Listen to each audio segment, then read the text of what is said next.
Hi all, welcome to another 10 Talk. I'm excited today. Laura Croson is joining me today from Washington Gifted in Peoria. She is a sixth grade math teacher, and she's going to talk a lot about a very specific tool called Pear and how it really kind of was a little bit of a game changer for her with her math instruction remotely. And so I'm excited for that. My name's Nancy Latham. I'm from the University of Illinois Urbana-Champaign. And Laura, I'm excited to hear this because I played a little bit with Pear Deck, but that's as far as I got. So I'm interested to hear you now that you're actually a user. Okay. Well, I'm going to go ahead and take over your screen here. But as Nancy said, I'm a sixth grade teacher at Washington Gifted Middle School in Peoria.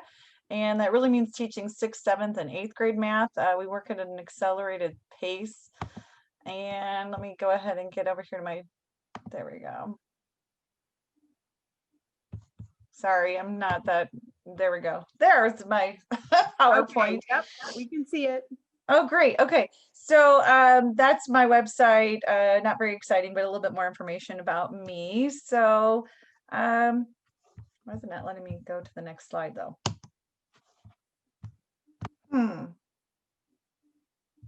All right, Nancy, you're gonna have to help me out here. Oh, I'll use the little buttons at the bottom there. Okay, so for me, Pear Deck was a bit of a game changer in distance learning. So I'll talk a little bit about that, but what exactly is Pear Deck? Well, it's an add-on app that you can use with PowerPoint or Google Slides if you use those.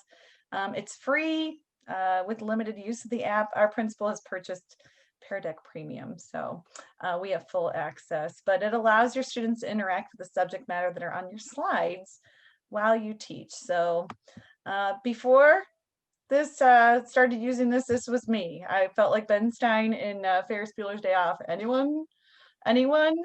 Before that, I would guess that 1 in 5 of my students was participating in my math class, or at least there was proof that 1 in 5 were. We used Teams meetings, and I was using PowerPoints, and the kids were typing in the chat, and they were pretty shy about using their mic. All of them were new to each other, so it was a little rough in the beginning. And this is the new me. I'm the queen of Pear Deck, apparently. I feel like I have more like 4 or 5 engaged learners. Sometimes I even feel like I have 5 out of 5. That's pretty rare though, but still it's a major improvement in my opinion. So the Pear Deck features are, students can write and type on the slides that you create. It's real time for teachers. They get immediate feedback. You can give them immediate feedback. Just more engagement for more students. And you can choose, you don't save or you save their progress. And you can choose whether it's teacher paced or student paced. So I really like that. Here's a slide that one of my students was working on the other day, and they were able to communicate to me that they were confuzzled and wrote a little note. And as I was watching their progress, because you're watching them live as they're writing on your slides, I was able to give a few little tips to kind of get the students started. They wrote the I'm confuzzled first. And as you can see, they started finally working through the surface area of this juice box.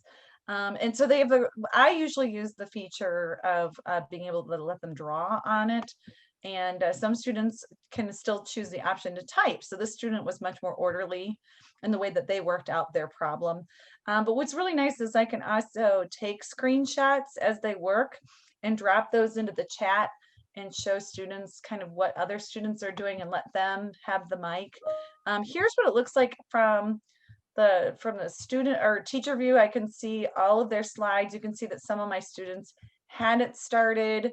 I can kind of, ask them what is going on, if they're having a technological problem, or if they're just needing a little bit of a hint to get going. But that's what it looks like on the teacher end. The students don't see each other's slides, which I think, unless you choose to, like I said, I drop them into the chat.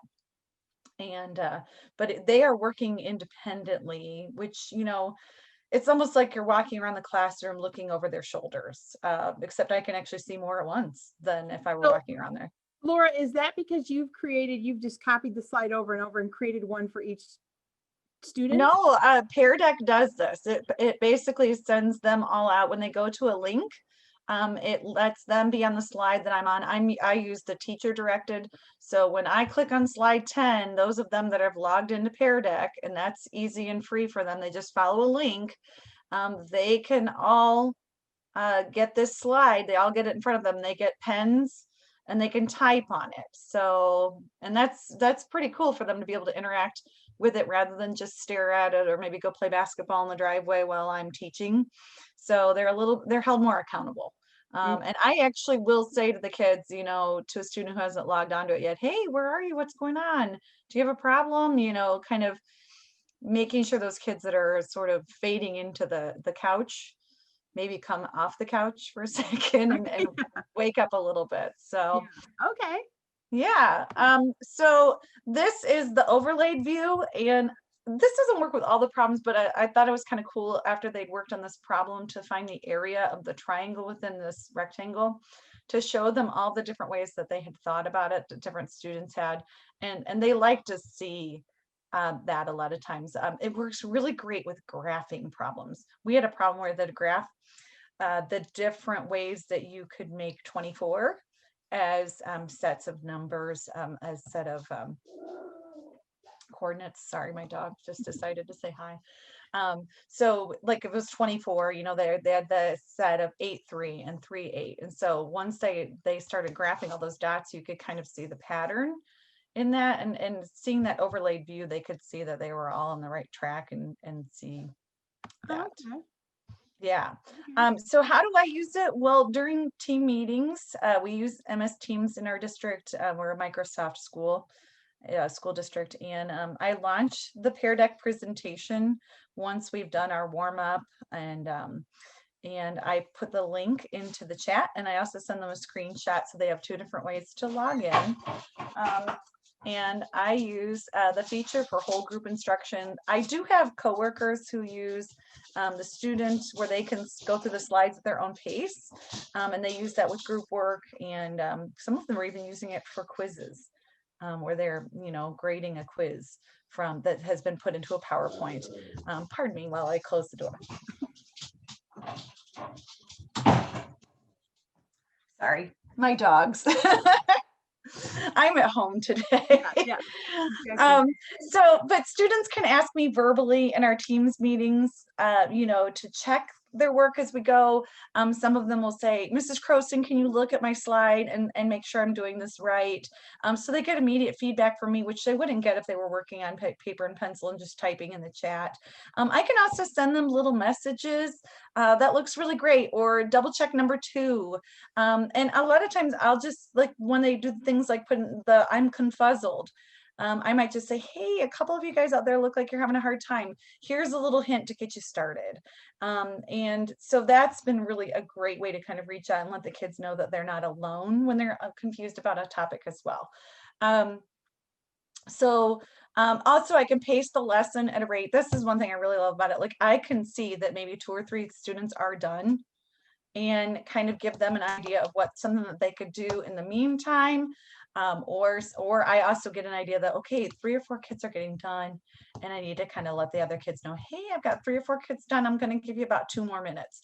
And one thing I have really ingrained into them is that I don't expect every single person to be done with the slide. So they need to stop panicking, you know, when I lock their screen, because I do lock their screens, which is a nice feature. So I would say the pros to this are that I can still have a student work showcased by taking screenshots of work, you know, letting them take the mic. I'm going to tell you, Windows Shift S and Control V are my BFFs, because I screenshot all the time and drop it into the chat so that they can see different things going on, because they don't see the other people's work. I know students aren't just listening anymore or writing on paper or maybe even watching Netflix while I'm teaching. They have to, there's more accountability. Students are just more accountable for the engagement. And it's an earth-friendly alternative to paper if you think about it that way. You know, I mean, they're using their screens, they're able to write on there, and I really have enjoyed that feature of it. So there are some cons. I've had students with tech issues. Pear Deck's just doesn't like some devices, and I have some students that, regardless of how often we've offered them a stream from the school, they're still trying to get by on using a phone or a tablet. So it doesn't always work the best with that. And there are students who are just generally disengaged. Even with this model, they're not engaged right now. They're being at home has just kind of zapped it out of them. Lots And of so that is something I feel like I'm a little powerless. That maybe that's still my 1 out of 5, but it still feels like we've done a 180 in the right direction. Yeah. So my general verdict is I would give Pear Deck an A. Well, There's my cute little Pear Deck dude. oh yeah, I love these ideas, and I've seen actually people use it even when kids can shift manipulatives around and do things. There's some really Yes, cool math things. yes. So this is just a part 1. In part 2 next week, grab that 10 talk if you can, because Laura's going to be actually going deeper into Pear Deck and with a little bit of the how she constructs it. So be sure and grab that, and also grab our top 10 list. Thank you, Laura. You're welcome. Happy to be here.